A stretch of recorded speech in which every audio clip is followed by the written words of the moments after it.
Il est 14h48, c'est le grand bazar de l'été aujourd'hui. Nous allons parler de tout ce qui nous passe sous la main. Alors, les sujets culture qui sont encore tout chauds. En même temps, c'est la canicule, donc forcément, il reste chaud. Donc, vous avez tous ramené un petit peu ce que vous vouliez. Donc, écoutez, on va faire un petit tour de table. On va en parler jusqu'à 15h30. Très bien. Alors, pour commencer, écoutez... qui a envie de commencer ? Oui, j'ai compris, je vais m'en charger. Alors, je voulais rendre hommage quand même à James Horner, qui est mort il y a quelques jours, il est mort dans son avion. Et pour ça, je vais vous parler d'un film qui s'appelle Le Dernier Loup, c'est un film de Jean-Jacques Hano. Alors un film qui... Je vais vous faire un petit résumé. Alors si je vous en parle, c'est aussi parce qu'il vient de sortir en DVD, le film en question. C'est un film qui met en scène un jeune Chinois pendant la Révolution culturelle, pendant la deuxième année de la Révolution culturelle. Donc pendant la Révolution culturelle, je vous rappelle que les jeunes Chinois, les étudiants, étaient obligés d'aller dans les campagnes pour apprendre le chinois à toutes les populations locales. Donc ça met en scène un étudiant chinois qui va en Mongolie, c'est la Mongolie intérieure, et là, il rencontre les loups. Plus précisément, ce qu'il se passe, c'est qu'un jour qu'il était en train de ramener les bêtes, élevées, les moutons, et bien là, il tombe sur une meute de loups. La meute en question est sur le point de l'attaquer, mais lui trouve la solution pour... en fait, c'est notre technicien qui nous perturbe, je vous le dis tout de suite. Voilà, donc vous pourrez vous en prendre à lui si vous le voyez. Pas le numéro de téléphone. Donc... non, je donne pas le numéro de téléphone. Donc lui réussit à se débarrasser de la meute en question. Et après, eh bien, il dit qu'il voudrait étudier les loups. Donc que fait-il ? Il se trouve que les loups tuent de plus en plus car ils ont été affamés par le gouvernement chinois qui leur a retiré toute la nourriture qu'ils avaient gardée en réserve. Et donc ils s'en prennent à la cavalerie chinoise. Ce qui est un petit peu embêtant parce que c'était les meilleurs chevaux de la République populaire de Chine. Donc le gouvernement chinois demande de massacrer les loups, et les louveteaux surtout, de tuer tous les louveteaux. La brigade dans laquelle se trouve ce jeune homme doit remplir des quotas et donc commence à tuer des louveteaux. Un jour, ce jeune homme arrive à une tanière, et là il va chercher des louveteaux. Pas pour les tuer, pour les sauver. Sauf que quelqu'un lui prend le sac et tue les louveteaux. Donc il va chercher un autre louveteau. Ce louveteau deviendra le dernier loup, car c'est le loup qu'il réussira à élever, à garder, juste pour qu'il puisse grandir. Et au fil du film, il s'attache à ce loup, bien qu'il ait voulu garder cette affaire, dirais-je, secrète. Il n'y arrivera pas, puisque l'affaire va s'éventer, et tout le monde saura que ce jeune homme a un loup avec lui. Alors, que se passe-t-il ? Non, il ne sera jamais tué. Ce loup n'est pas tué, pourtant bien d'autres sont tués, mais lui non. Et à la fin du film, je vous révèle pas la fin exacte, mais il est relâché. Voilà, ce loup est relâché, et donc c'est pour ça qu'il devient le dernier loup. Et pourquoi vous ai-je parlé de James Horner ? Parce que la musique est de lui, de James Horner, donc un des maîtres de la musique de film. On va peut-être vous passer un extrait, mais pour ça il va falloir le trouver, de la musique du Dernier Loup. Et en attendant, ceux qui veulent en parler, le Dernier Loup, je sais pas, sur la cause éventuellement, je vous laisse parler. Attendez. Ouais. Vous savez, non mais... Là, j'ai pas envie de laisser un blanc, mais on peut pas parler d'autre chose parce que là, c'est assez... Qui a vu le film ? Pas moi. En fait, il y a que Raphaël qui a vu ça, donc ok, on passe. Vous avez pas un autre sujet ? Non, rien. Continuez, on cherche. Oui, c'est ça. Faut que je trouve du temps pour On que peut je fasse peut-être passer le temps. parler du tournoi de tennis de Wimbledon qui a commencé Ah bah oui, qui très a bonne commencé idée. hier. Et donc avec les espoirs français, donc on espère bien entendu qu'après sa superbe performance à Roland Garros, Tsonga, Joyfried Tsonga, j'aurais une Gaël Monfils. Alors personnellement je porterai mon soutien sur Joyfried Tsonga, ou plutôt Bah c'est le numéro 1 français. actuellement c'est le numéro 1 français, et également parce qu'il fait preuve d'une plus grande régularité, il a un meilleur jeu qu'auparavant. Et on l'a vu lors des matchs de Roland Garros, alors qu'il se fatiguait largement plus auparavant et se déconcentrait en cas de perte de match, il a montré plusieurs fois qu'il était capable de revenir dans un match et de continuer. Gaël Monfils est quelqu'un de beaucoup plus éphémère, on va dire, qui en général peut durer sur un match en 3-7, peut-être 4, mais jamais plus. Ensuite, il va falloir donc parler de ceux qui ont des chances de remporter ce nouveau grand chelem. Donc, en favori, nous avons bien entendu Novak Djokovic. Le numéro 1 mondial. Qui a déjà gagné Roland Garros. Non. Ah non, c'est vrai. Oh là là là là Il là. n'a jamais gagné Roland Garros, il vient de le perdre. Oui, c'était Wawrinka. Oh là là là là.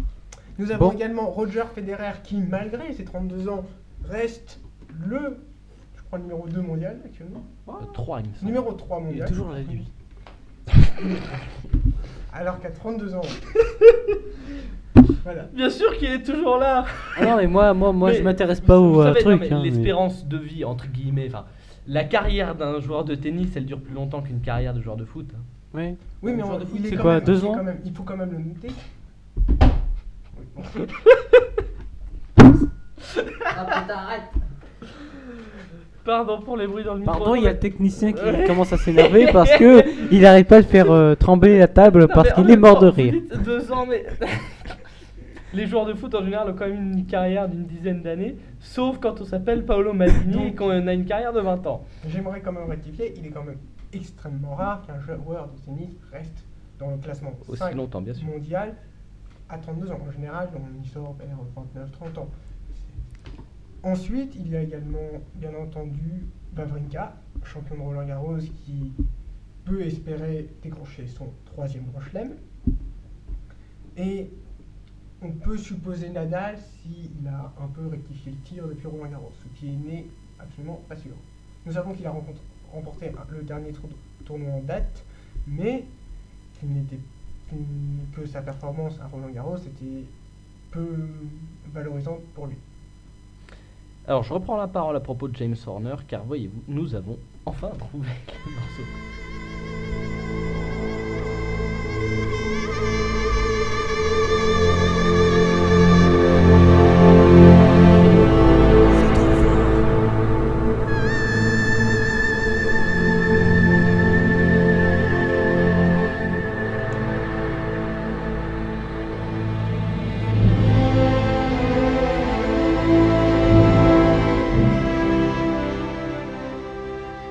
C'est la musique du générique du dernier. Elle est assez épique. Hein. Ah ben c'est l'intérêt. C'est quand même un film qui est fort pour ça. Mais donc voilà, un petit extrait de musique de James Horner. Vous avez entendu la grande innovation de James Horner. C'est lui qui a mis pour la première fois dans la musique de film des chants comme ça de population, donc en l'occurrence chinoise. Pas mongolienne. Comment? C'est pas mongolienne. Oui, mongol, enfin si vous voulez, mais donc asiatique. Voilà, On va asiatique. se faciliter la tâche, asiatique. C'est le premier qui ait mis ça dans la musique de film. Pour vous donner une petite idée de sa carrière, il a tout de même fait la musique du Nom de la Rose. Le Nom de la Rose, je ne sais pas si vous connaissez, c'est un film de Jean-Jacques Hano aussi. Non? Alors, Le Nom de la Rose est un film de Jean-Jacques Hano et qui a été écrit par l'écrivain Umberto Eco. Mais vous l'avez vu? Dictionnaire sur pattes. Tout à fait, c'est un livre très intéressant qui donc... Non, le film, je parle du film. Ah, le film. Pardon, le livre fatigué. Donc, Non mais je sais que le livre doit être très bien, mais je parle... Donc oui, en effet, j'ai vu le film. Le film est un excellent film avec, bien entendu, dans le rôle principal Sean Connery. Sean Connery, que je trouve bien plus performant que sur n'importe quel James Bond.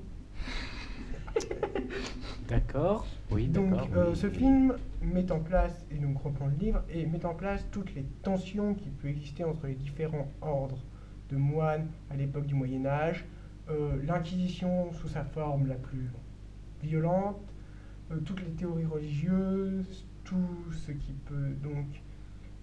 la censure de certains livres, car l'ouvrage et le film tournent autour d'un livre qui est le Rire d'Aristote, je crois. Qui est le Rire d'Aristote. Et c'est à la fois un film historique et un policier. Un Il y a polar, tout- ouais. Un polar, il y a toute une recherche, il y a toute une évolution des personnages. Et c'est vraiment, que ce soit au niveau historique où il est très bien reproduit, ou que ce soit au niveau suspense, action, c'est véritablement un excellent film. Pourquoi vous vous mettez à danser, Gaël? Parce que... Je danse pas, je suis juste en train de faire. Voilà, c'est bon, hein, je me la coule douce. Oui. C'est bon. Si la Colorado, c'est quand ça sera terminé. Oui, oui, non, mais là c'est bon. Hein. Attendez un petit peu avant de vous la couler douce, hein, c'est bon. Oui, non, c'est bon. Si J'ai un vous verre voulez- d'eau, Ah bah j'ai voilà, tout. c'est- Il fait c'est très chaud, bien, c'est bien. Il fait très chaud. Faut bien s'hydrater, sinon on meurt. Oh, je reviens un petit peu à James Horner quand même. Donc l'idée c'est quand même un petit peu de lui rendre hommage. Ah oui, oui, pardon. c'est- Donc j'avais oublié. c'est lui qui a fait en effet pour la première fois. Il a fait la musique donc du Nom de la Rose, la musique d'Avatar, la musique de Titanic. Après que vous n'aimiez ou pas Titanic, sa musique, je m'en fiche. Oui, c'était parce l'un- qu'il y a Céline Dion. Oui, mais Céline Dion ne fait que chanter. Oui, mais déjà, ça devient moins intéressant. On apprend que c'est Céline Dion, c'est ah oui, d'accord. Non, mais elle l'a pas composé. C'est Oui, lui oui. le compositeur. Oui. Après, Il elle peut chante, choisir une, elle est une l'interprète. chanteuse mieux. Bah attendez, Céline Dion, c'est pas une si mauvaise chanteuse que ça. Enfin voilà, j'entends que peut-être que un certain Il y nombre en a d'entre qui vous autour n'aiment pas de Céline la Dion. table n'aiment pas Céline Dion, mais quand même, c'est une chanteuse, c'est une référence au Québec entre autres. Voilà, comme ça c'est. Non, on va pas tenter l'accent québécois parce que là personne ne sait le faire. Je dis personne, ça veut dire que je m'inclus. Hein. D'accord. Non, donc James Horner a fait des grands succès et c'est un regret qu'il soit maintenant parti. On le mettait sur le même podium qu'Ennio Morricone, John Williams ou Hans Zimmer. Donc un grand homme de la musique de film qui s'en est allé. Tu pourrais au moins tu pourrais au moins dire pour les autres les films qu'ils ont fait, Si vous voulez. les trucs, les musiques de films qu'ils ont fait comme ça, ils peuvent avoir une idée. Ouais, alors, Ennio Morricone, c'est Il était une fois dans l'Ouest. Voilà, la référence, Ennio Morricone à ce sujet. Pardon. John Williams, c'est Star Wars.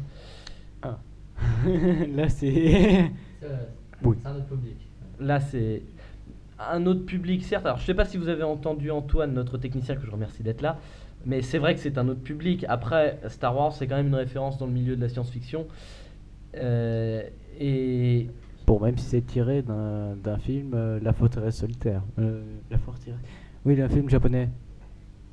ça vous dit quelque chose, ça, autour de la table? Ah non, non, c'est un vieux film, hein, c'est un très Oui, vieux non, non, film. non, mais... Moi, Ouais. ça me dit personnellement rien, mais bon, étant donné que s'il a été tiré d'un autre film, ça ne doit pas être pour la richesse du scénario. Bah, c'est simple, là, c'est pareil que le truc, c'est une personne, un grand, un petit, C3PO, R2D2, qui se disputent et qui se passent et qui se séparent. Tu vois, c'est presque le même scénario. C'est le même scénario. Oui, mais dans ce cas-là, Que le cinquième, tu vois, le premier truc qui est sorti. Le cinquième épisode. Mais vous me résumez Star Wars à C3PO et R2D2. Vous avez un, Non, mais c'est ça vous avez un coup le de début. bol que Lucas soit pas là parce que là on serait à Le deux sur début. vous, Gaël. Parce que... 3 Le début. pour tes techniciens. Ah bon, Non, bah, mais le allez-y, début- prenez le micro. Non, mais c'est bon. Le début, quand même. Au début, c'est qu'on voit quand même que on voit quand même C3PO. Les personnages qu'on voit en premier, presque, c'est 3PO et R2D2. C'est au début de Star Wars 4, mais Oui. c'est pas une raison suffisante pour dire que c'est leur histoire. Oui, mais vous avez pas vu la forteresse solitaire, vous hein? Peut-être, Non, mais non. c'est pas le scénario de Star Wars. néanmoins, Gaël, on ne peut pas résumer le scénario de Star Wars Oui. à ça. Vous Il est- rajoutez- néanmoins- Non, mais si vous rajoutez des vaisseaux spatiaux et des Pierre, sabres laser, Pierre. c'est bon. Hein. Néanmoins, je suis d'accord sur un point avec Gaël, le scénario de Star Wars n'a rien d'exceptionnel. Attention, moi j'ai là, non, là le scénario de Star Wars il est exceptionnel. Quelques instants, s'il vous plaît. Oui. Pourquoi le scénario de Star Wars n'est pas exceptionnel? Les histoires de Fais très attention. rédemption, de côté obscur, de côté lumineux, je pense que c'est rabâché dans le nombre de films, que ce soit Ouais, de d'accord. Bon, là, c'est vrai. fantastique, que ce soit... Disons que ça sort pas de l'ordinaire, quoi. Oui. C'est un peu la Ce qui a routine. fait le véritable charme de Les Star gentils Wars contre à les sa méchants. sortie, c'est la quantité d'effets spéciaux qui y a été mis, la propreté de tous ces effets spéciaux. Ce n'est certainement pas le scénario. Si cela s'était déroulé dans un monde avec, moins d'effets spéciaux, moins Moins de combat. non, pas forcément, Bon. mais pas avec le talent, parce qu'il y a un certain talent dans ce qu'ont fait les artistes de Oui, les George sabres Lucas. laser. Il y a vraiment un certain talent. Mais au niveau scénario, on voit qu'il n'y a pas, on n'a pas essayé de creuser, d'y mettre une certaine profondeur. Je sais également qu'après, on ira rajouter une certaine forme de lore, d'histoire à côté, qui vont jusqu'à l'Ancienne République, jusqu'à ce qui se déroule après. C'est Mais- l'univers élargi. C'est un univers élargi, mais au départ, ça reste quelque chose. Le scénario de base est un scénario très peu original. Alors, il y a quand même un mystère à propos de Star Wars, c'est quand même, est-ce que Le 7ème Star Wars. le Star Wars 7, mais un mystère encore plus profond. Est-ce Comme mon que sabre. George... Est-ce que George Lucas... Faudrait lui donner un micro parce que là. Est-ce que George Si, si, si. Lucas avait Vas-y. déjà rédigé entièrement le scénario quand il a fait Star Wars 4? C'est un point important. Ah, il se peut que non, en fait. Voici notre. J'ai lu deux, trois choses dessus. Ouais, justement, Il se peut que non, en fait, George Lucas fut surpris du succès des trois premiers films, donc le 4, le 5 et le 6, qui étaient les trois premiers sortis chronologiquement, et donc se décida à créer le 1, le 2 et le 3 par la suite. Ouais, mais justement, Mais d'autres théories disent que ça serait Eh plutôt qu'il ait fait le 4, le 4, le 5. qu'en fait et il le avait 6. déjà tout en tête et que le 1, 2, 3, il attendait d'avoir les moyens de réaliser ces effets. Exactement, parce que le 1, C'est le 2 justement- et le 3 demandaient beaucoup plus d'effets spéciaux, mais Voilà. moi je serais plutôt de l'avis qu'il l'ait fait après en s'étant rendu compte que c'était un gros coup commercial en fait. Mais justement, c'est une question à se poser parce que si il savait déjà ce qu'il allait raconter dans les 1, 2 et 3, ça veut dire qu'en fait le scénario était déjà entièrement bouclé. Alors que s'il s'est dit qu'il attendrait de voir, bon, bah, ça permet en effet de valoriser un peu plus l'univers élargi. Mais même de toute façon, l'univers élargi, ça a toujours été l'idée de George Lucas de laisser beaucoup plus de liberté, entre guillemets bien sûr, à tous ses fans. Justement, vous jouez à Star Wars The Old Republic, je sais. Moi aussi. Et ben voilà, on est trois. Donc, mais c'est un jeu justement qui est basé sur cette idée d'univers élargi et de raconter ce que les films ne racontent pas. Oui. Le scénario est quand même un petit peu plus profond que ce que vous êtes en train de me dire. C'est pas juste Oui. les gentils contre les méchants. Je peux dire aussi une Alors, chose. Il y a quand même, on voit dans le jeu Star Wars The Old Republic, il y a des moments où on est dans une planète, on va faire une quête, et une quête nous ramène un jeu qui était avant qui parlait d'une autre histoire où on a été un sauveur un Jedi qui a eu le choix de choisir le côté obscur, le côté lumineux de la Force. On voit ça, un jeu qui a presque 5-10 ans, qui était là avant. Ah ouais, d'accord. Oui. Oui, mais les côtés, d'une certaine façon, le côté roleplay le côté roleplay de ce jeu a été ajouté après, d'une certaine façon. D'une certaine façon, Star Wars The Old Republic, on y a ajouté une certaine profondeur, d'un certain nombre de choix, d'un certain nombre d'interactions. Bon, en général, l'histoire, ça finit toujours un peu de la même façon que tu choisisses le côté. Enfin, Qu'on choisisse n'importe quel côté. que tu choisisses- Soit on tue l'empereur, soit on tue la Voilà. grande. Non, on tue pas le Non, on tue pas l'empereur quand on joue les. Oui, non, mais ça Mais c'est on- juste si on veut vraiment. Non, non, voir. non, le scénario le prévoit pas. Ouais. Et on ne tue même pas la grande maîtresse des Jedi non plus. Quand C'est on vrai. est du côté Sith, j'ai fini la quête côté Sith. Et donc, je préfère- Ça arrive pas, le scénario le prévoit pas. Enfin, vous imaginez un petit peu, il y Non, aurait non, pas de on tue- suite. non, c'est vrai. Il y aurait On pas de tue le possibilité- maître il y aurait- dans il y a- le site, on tue le maître. tu finis. Wow. Il y aurait pas de possibilité de jeu libre juste derrière. Parce que justement, derrière, il y a du jeu libre une fois que vous avez fini les quêtes. Hmm. Enfin, si je me trompe pas, il y a du jeu libre derrière. Ouais, Il y a voilà. du jeu libre et puis il y a des extensions qui sont en cours. Oui, bah, histoire que vous payiez un petit peu plus, quoi. C'est pas là les Knights of the Old Republic, là, le dernier. Oh, la ça c'est prochaine. fini depuis longtemps. Depuis longtemps. Avant Ah non, Là, moi c'est je quoi la c'est- nouvelle, Pierre Alors, la nouvelle, c'est c'est Shadow of Revan et il y a une nouvelle qui va sortir. Ouais, non, mais justement, quand je dis la nouvelle, celle qui va venir. Donc celle qui va venir, je ne connais plus le nom, mais c'est simplement qu'il va y avoir un effondrement de la République et de l'Empire, et donc il va y avoir un certain nombre de choix qui vont vous faire changer l'évolution de vos personnages. Vous pourrez choisir plus ou moins ceux que vous voulez, avec qui vous voulez évoluer. Peut-être, alors c'est pas sûr, hein, sur la bêta, je parle en phase bêta, il aurait été dit que on pourrait tuer certains de ses followers. Je sais pas, c'était pas écrit sur un site officiel. Donc, Qui aurait envie de se débarrasser des followers qu'on a, parce que il y en a qui sont vraiment utiles. Comme d'autres qui sont pas. J'ai déjà voulu supprimer King 5 fois dans le jeu. Hein. Bon. Écoutez, il est presque 15h10, on fait une petite pause.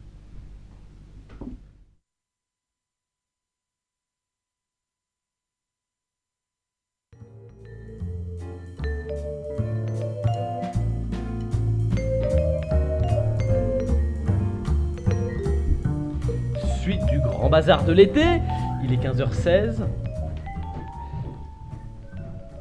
Alors, nous allons parler de Christopher Lee. Alors, je sais que vous aviez pas fini avec Gaël, mais c'est pas grave. Moi, je vous coupe l'herbe sous le pied parce que tout simplement, il nous reste un quart d'heure. Donc, en un quart d'heure, vous n'allez pas finir votre débat, messieurs. Donc, parlons de Christopher Lee. Pierre, vous qui hurlez sur Gaël parce qu'il ne connaît pas Christopher Lee, parce que pendant la pause, on en a parlé en fait. Je vous laisse faire le descriptif de Christopher Lee. Alors, Christopher Lee, c'est avant tout un excellent acteur qui a joué. Alors, ses rôles majeurs, ce sont bien entendu dans Dracula, pas son premier rôle, mais vraiment un rôle. C'est celui qui l'a lancé. Voilà, il devient une véritable icône et d'ailleurs, il y joue extrêmement bien. Après, on peut le retrouver donc dans des films à vraiment très grand succès comme Le Seigneur des Anneaux, bien entendu, Star Wars et Charlie et la chocolaterie. Attendez, j'essaie de voir qui. Il avait quel rôle Alors, dans dans Le Seigneur des Anneaux, Saruman. Exact. Ah oui, d'accord, alors ouais. Ah bah voilà. Voilà. tout va Dans bien. le Dans Star Wars, c'était c'était le comte Dooku. C'est pas le comte Dooku? Voilà. Ah oui, je vois. Il commence enfin. Il reconnaît Lui les neurones. Lui, je bien, l'adorais. 15h17. J'adorais ce gars. Vous reconnectez à 15h17, c'est bien, il commence à se réveiller. Il s'est réveillé à Mario. Donc Christopher Lee qui est décédé à l'âge de 91 ans, il me semble. Tout à fait. Voilà, Et c'est ça. c'était également un grand amateur de métal. Et il chantait à tous les Noëls une chanson de métal. Bon, bah, très bien pour les métalleux. Et il a été également anobli par la reine Elisabeth II. Oui, ça, comme la plupart des grands acteurs comme lui. Donc, Sir Christopher Lee. Et je rajouterai un dernier élément, c'est qu'il parlait français sans même un accent. Exactement. Moi, je dis, il faudrait applaudir Christopher Lee. Ah, plus de monde, hein. À sa mémoire, un grand regret qu'il ne soit plus là. Mais C'était déjà un dans- très bon acteur. C'était un très grand acteur. Après, c'est vrai que dans Star Wars, il a tourné seulement dans les Star Wars 2 et 3. Il commençait déjà à faiblir, puisqu'il avait que des doublures. Hein. Le comte Dooku apparaissait très peu, surtout dans le 3.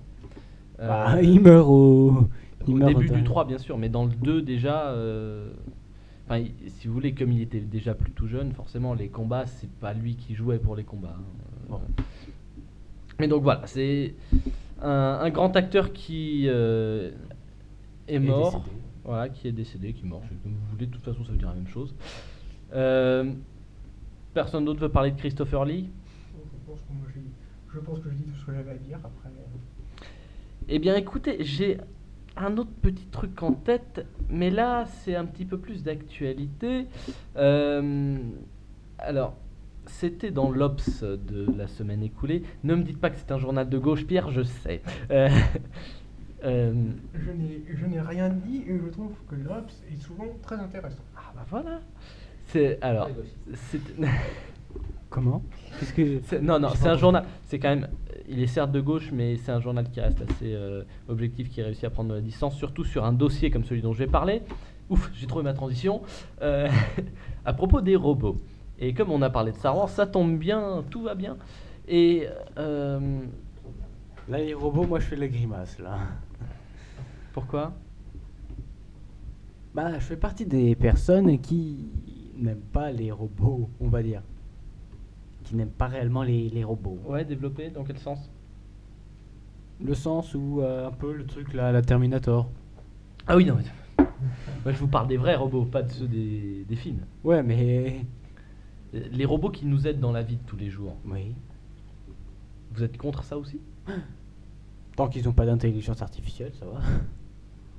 Tant que c'est Il en encore faut- un il en faut légume un qui minimum, suit simplement un étier. Il y a quand même un minimum d'intelligence artificielle à mettre dans un robot parce que sinon, Oui, non, sinon mais- il bouge pas. Parce que sinon, enfin c'est pas qu'il bouge pas, mais c'est qu'il faudrait le bouger soi-même et il suivrait pas au final. C'est pas le robot qui suivrait. Non, mais ce que je voulais dire, c'est que donc c'est un dossier dans l'Obs qui est paru la semaine dernière, donc à partir de demain vous pourrez plus l'acheter. Un dossier justement sur la question du robot, sa place, la place qu'il va prendre, la place qu'il a peut-être déjà pris, et voilà, c'est une question qui sans doute mérite d'être posée, et c'est surtout une question qui a été pour laquelle Arte avait pris les devants en passant un film qui s'appelle L'homme bicentenaire. Je sais pas si ça vous dit quelque chose. Bon, c'est un film de science-fiction qui date de 1999. Non, c'est pas vieux, 1999. Non, c'est juste un an après ma naissance, c'est tout. Oui, bah c'est pas grave. Mais surtout, ce film, c'est un film avec Robin Williams. Ah, Robin Williams, voilà. C'est un film qui commence en 2005. Vous imaginez que déjà en 1999, pour eux, oui parce que j'avais que 3 ans, donc je peux pas forcément bien me souvenir, mais en 1999, la voiture de l'an 2005 volait presque, hein, elle avait des portes qui s'ouvraient bizarrement, enfin, vous savez, les voitures qu'on n'a pas encore. Pardon. Des trucs un peu comme Retour vers le futur. Mais là, ils Ou là, ils imaginent disaient que- 2015 plutôt. Ouais, non mais là, vous imaginez, on imagine en 1999 ce qui arrive 6 ans après, donc ce que vous avez connu forcément, parce que Oui. c'était il y a 10 ans. Oui. Ce qui arriverait 6 ans après, il y aurait déjà des voitures avec des portes qui s'ouvrent. Non, même plus que papillons, c'est des portes qui s'ouvrent sur le côté, mais sans être papillons. Enfin bon, bref, c'est un truc bizarre. Les robots qui rentrent déjà dans les maisons, comme dans Star Wars C3PO, des robots qui aident en fait pour un petit peu tout, mais un robot qui commence déjà à avoir une intelligence artificielle. 2005, c'était pas le cas. Bon, le robot est joué par Robin Williams. Hein, l'histoire de l'homme bicentenaire est intéressante parce qu'elle fait réfléchir à la place du robot, mais en même temps, voilà, disons que c'est un petit peu de la science-fiction comme on a l'habitude d'en voir. Mais voilà, si vous n'avez pas vu ce film, ça peut être assez divertissant et surtout ça dure moins de 2 heures, donc quand vous n'avez pas... Ouais, moins de 2 heures c'est bien. Quand il fait chaud et qu'on est à l'intérieur avec la clim, un truc qui dure moins de 2 heures, c'est génial parce qu'après on peut dormir. Mais en cette période d'été, Gaël, comme il nous reste 7 minutes, il est 15h23, et si on parlait un petit peu gastronomie? Ah, gastronomie. Oui. Ah, oui. voilà. Là, il se réveille, là. Là, c'est Je sais pas si nourriture, la fin, c'est- faim. Nourriture. Oui, je sais, il n'y avait pas de transition, Pierre. C'est pas la peine de me le faire remarquer. J'ai entendu, hein, j'ai tout entendu, même si j'ai un casque sur les oreilles, c'est pas suffisant. Voilà. Je sais qu'il n'y avait pas de transition, mais c'est l'été. Il fait chaud, très chaud, puisque c'est la canicule. Et mine de rien, quand on veut se rafraîchir, je sais pas pour vous. Enfin, vous, qu'est-ce que vous aimez bien? Je vais faire un petit tour de table. Ce que vous aimez bien prendre en été. Bah, ça dépend en fait. C'est de la glace. Ouais, de la crème Ça, glacée. ouais. c'est une grenadine menthe. Ah, attends, un sirop de menthe. Ouais, donc de la boisson un petit peu fraîche. Oui. Et il a pas envie de causer, le Pierre. Bon, mais en tout Allez, cas, on s'en fout, on y va. non, mais c'est vrai que si je parle de ça, c'est parce qu'on va sans doute faire des petites rubriques culinaires, des petits avis, des petits ceci, des petits cela avec Gaël Non, dans bon, les plus émissions à suivre. sérieusement, j'aime bien prendre un verre de lait. Ouais, c'est tout. Un petit verre de lait comme ça dans la journée. Tout simplement, oui. Oui, c'est amusant. C'est bon pour François, les Natacha, non Allez. Bon, d'accord. Non, je vais vous dire. Antoine, oui. Allez, pourquoi pas.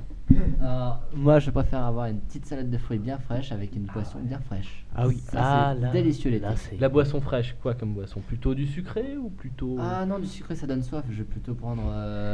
de l'eau? Oui, de l'eau, ça suffit tout simplement. De l'eau avec une feuille de menthe fraîche, c'est très bon aussi. Ah oui, ça rafraîchit. Ou une rondelle de citron, c'est Euh, très bon aussi.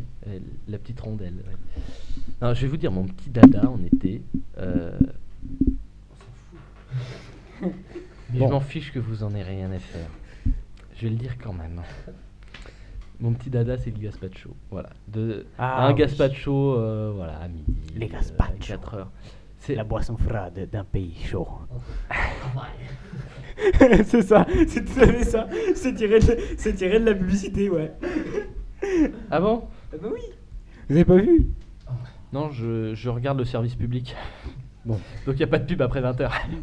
Attends, c'est de quoi déjà? C'est de quelle pub? Bon, non, pas de pub. Sinon c'est. Oui. Non, mais c'est vrai que le Publicité gazpacho, gratuite. c'est toujours un plaisir d'en prendre en plein été. Enfin, je sais pas pour vous. Ah oui. Ouais, voilà, ça rafraîchit. Enfin, faut le servir frais, quoi, parce que sinon il y a Sinon, un il est pas problème. bon. Sinon, il est pas bon. Et j'avoue, j'en ai jamais fait, mais je pense que à faire, ça doit être un très bon moment en cuisine, ce genre de Ah, choses. c'est amusant, oui. Vous en avez déjà fait? Imaginons qu'on fasse. Vous en avez déjà fait ou pas? Non, mais ma mère, oui. Ah. Ah. Et quand vous l'avez vu faire Non, je l'ai pas vu faire, mais en fait, on va dire que j'étais un peu petit? petit, voilà, c'est ça. Je m'en souviens plus. Par contre, le goût, il était exceptionnel. C'est maison. Ah, il y a aussi une chose que j'aime bien manger quand c'est l'été, c'est du taboulet. Parce que là, au moins, ça c'est bon, ça c'est un peu, c'est assez rafraîchissant. Mais alors, que je sache, Oui. si on met bien la même chose derrière le mot taboulé, parce qu'il y a deux taboulés. Oriental et occidental. Vas-y. Oula, non, dis- c'est pas dis- oriental dis. et occidental, mais Allez. il y a le taboulé libanais, qui est un taboulé vert, et l'autre taboulé, qui est le taboulé qu'on connaît, qu'on va vous vendre en grande surface. C'est ce qu'on appelle réellement taboulé en général. C'est le taboulé qui est vraiment à base de semoule. Il y a de la semoule et tous les petits légumes frais. C'est pas le même goût, mais ça se rapproche un petit peu. Bah en fait, c'est un peu un taboulet fait de des fruits un peu, on va dire, de la tomate. On macère Oui, le. la tomate, forcément. Oui, on met la semoule dans du jus de tomate. Ah oui. Bon, qu'on a fait chauffer et qu'après pour que ça prenne un goût un peu acide, un petit goût acidulé. On coupe un peu des tomates, des oignons, un peu de, je crois que ils avaient mis un peu de taboulet, de ciboulette Ah oui, oui. et du persil.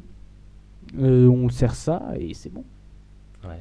En plus avec le goût qu'il a, ça passe, Ouais, c'est frais. c'est frais. Là c'est vraiment frais. C'est idéal pour l'été, quoi. Oui. Va falloir que vous C'est un plat donniez la idéal pour- recette un petit peu plus en détail. Oui, On en d'accord. reparle après l'émission. hein. Oui, comme moi je vais prendre 2 de vos bouteilles de gazpacho. Vous Alors qui n'en là, avez que 3. C'est pas regarde. que j'en ai 3, c'est que j'en ai que 2. Donc si vous m'en prenez 2, j'en ai plus. Ah, Oui. Gaël. On va un petit peu négocier là, je Voilà. pense. Ça va un, bo- négocier. un récipient de taboulet contre un truc de gazpacho. Hmm. La chronique n'a jamais aussi bien porté son nom que maintenant, le grand bazar. Écoutez, moi je ne fais pas ce genre d'affaires. Hein. Il va falloir. c'est du troc, attends. Oui, bah, je sais que C'est- c'est du c'est- troc. Mais ce troc-là, je veux pas, non. Ah non, mais attends, Il faut me trouver autre chose. c'est bien, c'est bien. Attends, attends, je te donne de la nourriture, tu me donnes de l'eau. Tu me donnes De l'eau, d'accord, de l'eau, d'accord. Ok, je vais prendre une bouteille d'eau. Donne-moi du gazpacho, du gazpacho. Bah, vous avez qu'à le faire maison. Oui, mais on va dire que ça prend du temps. Ah, ça, je veux bien vous croire, sans aucun doute. Et en plus, le temps pour que ça. Voilà, après avoir Pour que ça mixé les prenne. trucs et pour le faire rafraîchir, c'est. Ah oui, parce que vous le chauffez. Bah, faut au moins que ça fait Ouais, une espèce de petite. Un petit liquide, pas liquide, mais une petite bouillie un peu. Une petite soupe, voilà, une espèce Oui, de une soupe. soupe, voilà. Voilà, qui C'est ressemble à le une principe, soupe. c'est une soupe. Un truc avec la thé qui après c'est la même consistance qu'une soupe. Et faut après que ça rafraîchisse, faut que ça soit frais. Faut laisser patienter un bon moment, environ on va dire une demi-heure, et après le mettre dans le frigo. Écoutez, il est 15h30, l'émission touche à sa fin. Je sais que vous vouliez parler un petit peu des coulisses parce que nous avons eu quelques petits soucis. Oui. Euh, C'est vrai. Histoire d'amuser un petit peu les autres. Oui. Bon, on va dire que notre rédacteur en chef, C'est moi. notre futur ancien rédacteur en chef, Il m'a parce que- déjà enterré, c'est pas possible. voilà, a acheté, on va dire, Une nouvelle console. oui, une nouvelle console de, je sais pas comment on peut appeler ça, non, vraiment un Une truc. Yamaha 02R, ceux qui s'y connaissent verront, et puis ceux qui ne s'y connaissent pas, vous faites une petite recherche. Voilà, c'est bon. A acheté ça durant une vente aux enchères à Radio France. Voilà. Il a acheté une console vraiment, mais Pro, une pro, hein. Et c'est vraiment lourd. C'est un truc qui mesure Elle a été presque. utilisée dans le 105, donc forcément. Ouais, dans le studio un 105. un des studios publics, ouais, Voilà. Le truc à 750 €, hein. à peu près. Je suis plus très sûr. Bon, Vous savez, les enchères, il y a un moment, c'est même plus. Non, mais c'est bien le petit truc qu'on a là. Là, c'est bien parce que en fait, non, on peut pas utiliser là le. On va dire que ça prend Oui, trop on de a eu puissance. En fait, ce que voulait dire Gaël, c'est qu'on a eu un petit souci. Donc c'est vrai Voilà. que là, je l'ai mauvaise, parce que pendant plus d'une heure, nous avons essayé de L'allumer, de faire. l'allumer, on a réussi. Ouais, on a réussi, mais on a un peu essayé de marcher les micros, tout ça, et On ça a n'a eu pas des marché. problèmes, et donc nous utilisons le matériel Habituel. habituel. Voilà. Bon, ça c'était la petite anecdote de Gaël. Écoutez, on se retrouve la semaine prochaine pour une nouvelle émission. Je vous remercie tous les quatre d'être venus. Pierre, François, Natacha, Gaël. Merci à vous. Et surtout, merci à Antoine qui nous a fait la technique avec brio. Et donc, on vous retrouve la semaine prochaine. À la semaine prochaine.